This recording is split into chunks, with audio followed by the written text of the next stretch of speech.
Hoy día hablaremos de las sanciones de la Unión Europea a Rusia y algunos de sus efectos. Las medidas restrictivas o sanciones son un instrumento esencial de la política exterior y de seguridad común de la Unión Europea. Tienen el objetivo de producir un cambio en la conducta o en la política de aquellos a quien va dirigida, que pueden ser gobiernos, entidades, grupos, por ejemplo, grupos terroristas o personas.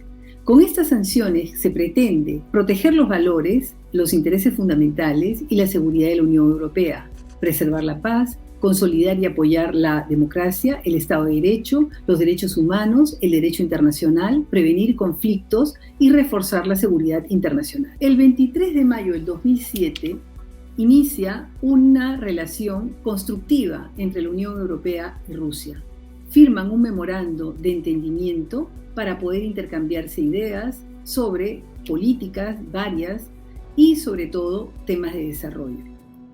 En el 2010 se suscribe la Asociación Unión Europea-Federación Rusa, que tiene el objetivo de la modernización. Significaba un buen marco para la cooperación con Rusia en el campo de la política regional y su plan de trabajo. Se estaba preparando la cumbre Unión Europea-Rusia para el 2014. Pero Rusia decide atacar, invadir Ucrania.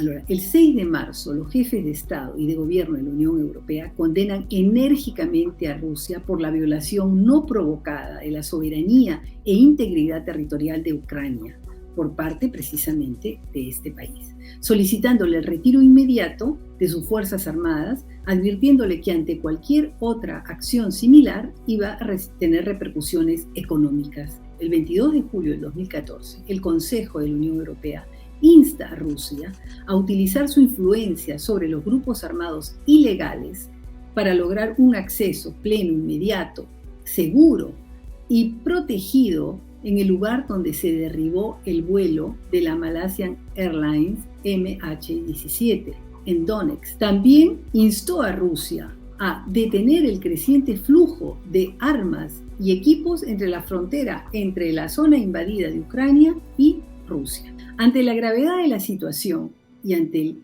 no cambio de la actitud de Putin, el 31 de julio del 2014, el Consejo de la Unión Europea toma medidas restrictivas en respuesta a las acciones o a las inacciones de parte de Rusia que desestabilizan la situación de Ucrania. De ahí siguen una cantidad de llamadas de atención, de condenas, hasta que se llega, estamos en 2014, pasa el 2015, se llega a marzo del 2016, donde el Consejo de Asuntos Exteriores de la Unión Europea acuerda 5 principios rectores para las relaciones Unión Europea-Rusia. Implementación del Acuerdo de Minsk, fortalecimiento de las relaciones con los socios orientales de la Unión Europea y otros vecinos, en particular en Asia Central, necesidad de compromiso selectivo con Rusia, necesidad de entablar contactos entre personas y apoyar a la sociedad civil rusa.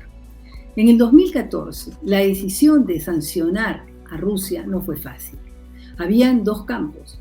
Los campos que estaban pro las sanciones, que eran Polonia, Gran Bretaña, Suecia, Lituania, y los que estaban en contra, que eran Francia, Alemania, Italia, Hungría, Bulgaria. Pero sin embargo, las sanciones fueron aplicadas, que pasaron estas sanciones desde medidas diplomáticas, como fue la anulación de la cumbre Unión Europea-Rusia, hasta que los estados de la Unión Europea decidieron no entablar ninguna relación bilateral con Rusia. También tenemos las medidas restrictivas individuales, que era el congelamiento de activos y las restricciones de viaje a más de 600 personas y 52 entidades, con la prohibición precisamente de viajar, ya que por sus acciones habían socavado la integridad territorial de Ucrania. Estas medidas se han extendido hasta el 15 de marzo del 2022. El 23 de febrero de este año, 2022, el Consejo decidió introducir una prohibición sectorial de financiación de la Federación Rusa.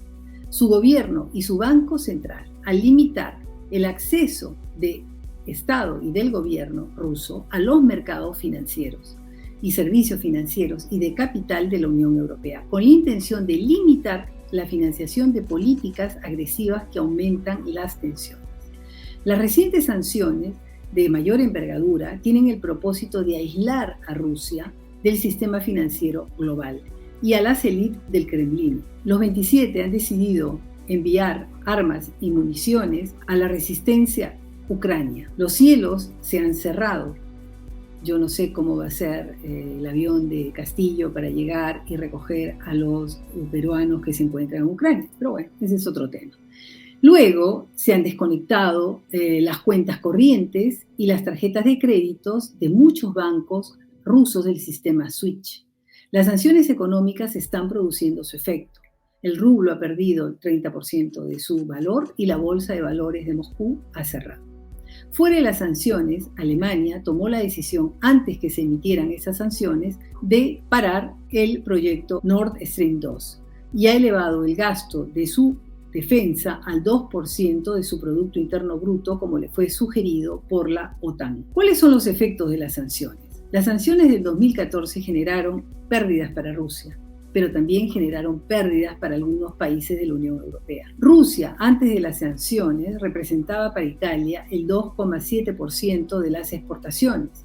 Después del 2014, se ha reducido a 1,5%, afectando a más de 11.000 empresas. Es más evidente que algunos sectores han sido más afectados que otros, por ejemplo, los muebles, la moda, la madera, las prendas de vestir. Las sanciones han afectado también porque la demanda del mercado interno ruso ha disminuido. El embargo de productos alimentarios por parte de Rusia le cuesta a Italia más de 20 millones mensuales en el ámbito del sector agroalimentario, es decir, carne de vacuno, de cerdo, aves, frutas, verduras, lácteos y quesos.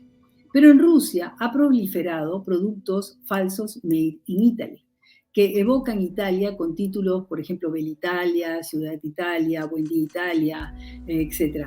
Ante la demanda rusa, países como Suiza, Argentina y Brasil han aumentado sus exportaciones de quesos, de lácteos a Rusia con el nombre Made in Italy. Rusia además creó un fondo a favor de las empresas del sector agroalimentario italiano que quisieran transferirse a Rusia y poder producir lácteos y quesos. Creó por eso un fondo de 3.500 millones de euros para que estas empresas delocalizaran, todo en la política de la sustitución de importaciones. Lamentablemente, muchas empresas italianas que se encontraban en crisis, que producían quesos, se han transferido a Rusia, creando un irreparable daño. Para utilizar la denominación Made in Italy, significa que tú tienes que utilizar todos los productos italianos para preparar el producto final. Ahora, la expulsión de Rusia del sistema SWIFT, utilizado para transacciones financieras por más de 11.000 bancos, utilizado en más de 200 países, penalizará a Rusia. Al golpear el sistema de pago de sus exportaciones de energía, privaría al presupuesto ruso de su principal recurso, que es lo que gana por la venta de gas y petróleo, que precisamente complicaría esta falta de recursos el esfuerzo bélico que ellos están llevando a cabo, que es precisamente la intención de esta sanción. Pero también serán afectadas los países de la Unión Europea, primer socio comercial de Rusia, porque son países dependientes de gas y de petróleo. ¿Cuáles serán las retorsiones rusas a los países de la Unión Europea? No lo sabemos, pero no es fácil cerrar de un momento a otro el conducto de gas que lleva a la Unión Europea. En Francia se cuestionan si las medidas del 2014 lograron algún cambio en el comportamiento de Putin, no obstante haber castigado a Rusia. Es más, consideran que las sanciones eficaces afectan a los países que las dictan. Consideran que un aislamiento real de Rusia provocará mayor inflación, menor crecimiento y perturbaciones en los mercados financieros. Pero un precio económico tendrá que ser pagado y de ello tendrán que también tomar conciencia plena los ciudadanos europeos, los cuales ya están conscientes de lo que va a significar ante la valerosa reacción de los ucranianos frente a la invasión rusa. Los europeos saben que están en el lado justo de la historia. Apoyan plenamente a este país que se convertirá en la estrella número 28 de la Unión Europea. Ahora, las sanciones deben cumplir su cometido. Pero si Putin lograse su objetivo, el precio que la Unión Europea tendrá que pagar será mucho más alto.